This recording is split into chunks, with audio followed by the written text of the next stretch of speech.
Suunto 5 Peak Review.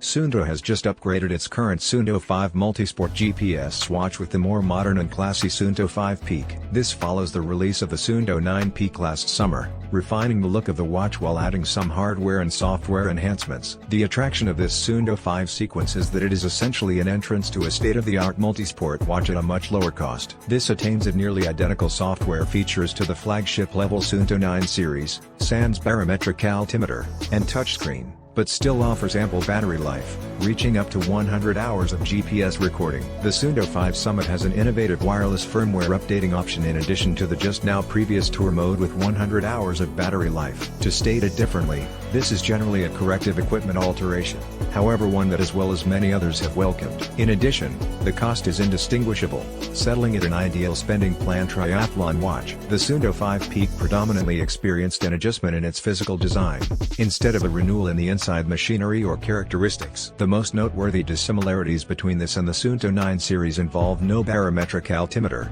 no compass, and a modest capacity battery. Also, no touchscreen here, and the display size is rather slim at 1.1 inches as compared to the 1.2 inches on the Suunto 9 Peak. Moreover, some details such as missing metallic buttons create different aesthetics.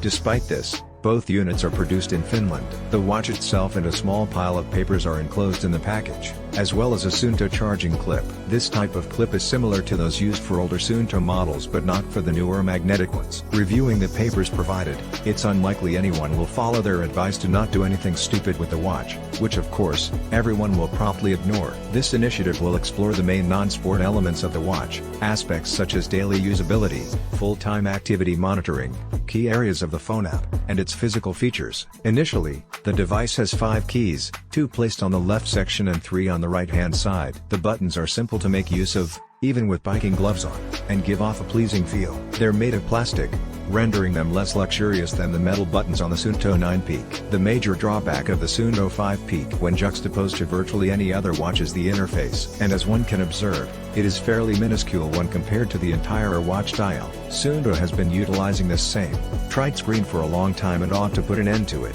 While it's usually acceptable in bright sunlight for readability, it is far more difficult to discern in dimmer situations or when indoors. Keep in mind that my camera might make it appear improved than what reality gives. A few individuals have an extreme dislike of wide bezels, which is alright. For my part, it's not near the top of my priority list. However, we can all agree that the ratio between the bezel and the actual display here is quite unfavorable too. Rather than the up-to-date magnetic linker, it deploys the classic Suunto charging clip adapter. The new connector is desirable because it correctly attaches to the watch's relevant points and forestalls misalignment or unintended detachment. Despite this, however, there's nothing wrong with the long-time utilized connector. It takes on 3 lights in different hues, 2 greens and 1 yellow. The variously tinted LEDs are used not just to accommodate all types of skin colorations better but also to penetrate disparate depths for increased acuity.